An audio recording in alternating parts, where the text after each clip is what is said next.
Assalomu alaykum, hurmatli tomoshabinlar.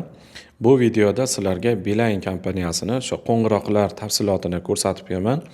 Qo'ng'iroqlar tafsiloti deganda siz kimgadir telefon qilgansiz yo SMS yozgansiz yoki shuni aksi sizga kimdir telefon qilgan yoki SMS yozgan. Yana undan tashqari sizga yashirin nomerdan telefon qilgan bo'lsa, shu nomerni ham ko'rib olsangiz bo'ladi. Buni qanaqa qilib ko'riladi degan bo'lsangiz, eslaringda qolsin.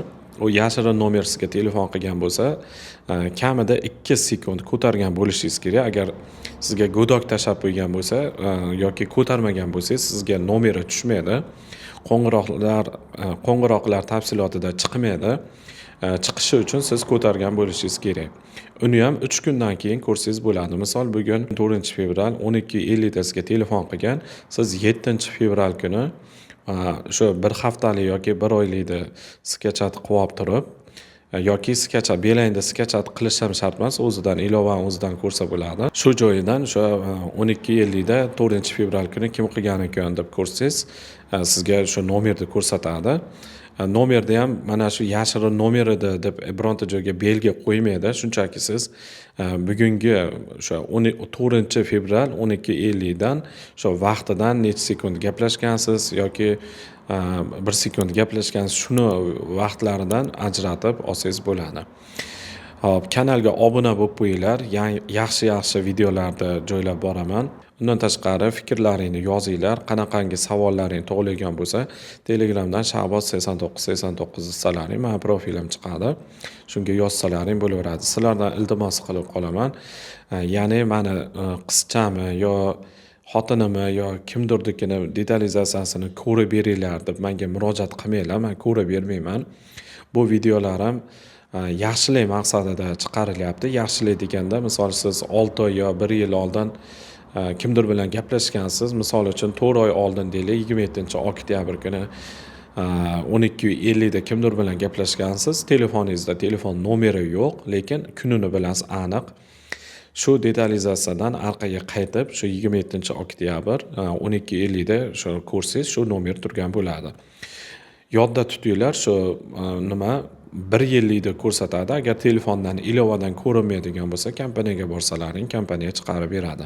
Albatta xizmatiga pul oladi. Siz 1 yillikda hammasini chiqarayotmaysiz. Siz o'zingizga qaysi oy kerak bo'ladigan bo'lsa, o'sha oyda chiqarib olsangiz bo'ladi. Demak, telefondagi ilovaga o'tamiz. Demak, Beeline ilovasiga kirib olamiz. Shu Hambe deb qo'ygan, oldin Beeline O'zbekistonida, endi nomi o'zgarib qolgan. Shunga kiramiz. Beeline'dagi juda sodda, oson qilib qo'ygan. Bu ilovani qayerdan yuklaymiz desangiz, Play Marketda bor yoki telefoningiz Apple bo'ladigan bo'lsa, o'sha Apple Store'da ham bor. Ilovaga kirganimizda qo'ng'iroqlar tafsilotini ko'rish uchun pastda mana bu yerda xarajatlar turibdi. Bunga bosamiz. Mana bu yerda kunini ko'rsangiz, 1-fevraldan 6-fevralgacha bo'lgan kunni ko'rsatyapti. Telefonga yuklash, pochtaga yuborish, xolasi shetda o'zidan ham ko'rsa bo'ladi buni. Chizib ko'rsataman, mana shu yerda ustiga bosamiz. Bosganimizda pastida mana 1-6-fevral turibdi. Shuni ustiga bosamiz. Teparoqqa chiqamiz. Yanvar, dekabr, noyabr, oktyabr, sentyabr, avgust, iyul. Demak, bu orqaga bemalol qaytargan, fevral bo'lsa 1 yillikni ko'rsatar ekan. Men bu nomerda 1 yil bo'lgani yo'q buni olganimga. Shuning uchun men yanvarda o'zini ko'raman. 1-yanvardan 31-yanvargacha belgilayman. Ko'rishni bosaman. Ko'rib turganlaringdek, men bu nomerda uncha ishlatmayman. Shuning uchun daqiqaga kiramiz. Daqiqaga kirganimizda bu yerda 3-yanvar, 28-yanvar gaplashmaganman. Shunchaki qanaqadir 594, 500 daqiqa minus bo'lyapti. Bilmayman bu nimaga bunaqa bo'lgan, lekin men bu nomerda uncha ishlatmayman, gaplashmayman. Hech kim telefon qilmaydi bu nomerga. Sizlarda shu yerda kiruvchi, chiquvchi nomerlar bo'ladi. Agar SMS ko'rgan bo'lsangiz, orqaga qaytasiz. Bu yerda mana SMS turibdi. Shunga bosasiz. Bu yerda mana bu demak 500 kuyib ketgan ekan. Shu 500 dagi SMS kuyib ketgan ekan. Shu bergani minus qizarib qolyapti. Sizlarda mana shu yerda kiruvchi, chiquvchi degan SMSlar hamda o'sha nomerlari bo'ladi shu yerda.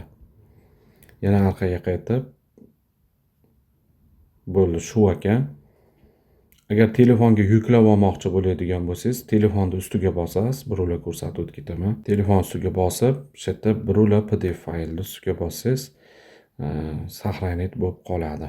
Sizga yashirin nomer telefon qilgan bo'lsa, misol 10-yanvar deylik, bu yerda 3-yanvar turibdi, bu yerda o'sha 10-yanvarda topib turib, soat 10:50 da qilgan bo'lsa, soatiga qarab 10:50 da mana bu yerda shu nomer turadi. Shu nomerni ko'rib, ha, demak shu nomer ekan deb ajratib olsangiz bo'ladi. Eslaringda qolsin, o'zi yashirin nomer sizga shu joyida bironta belgi ko'rsatib, mana shu yashirin nomer deb ko'rsatmaydi. Shunchaki siz o'zingiz vaqtidan ajratib olsangiz bo'ladi. Yashirin nomerni 3 kundan keyin ocha olasiz.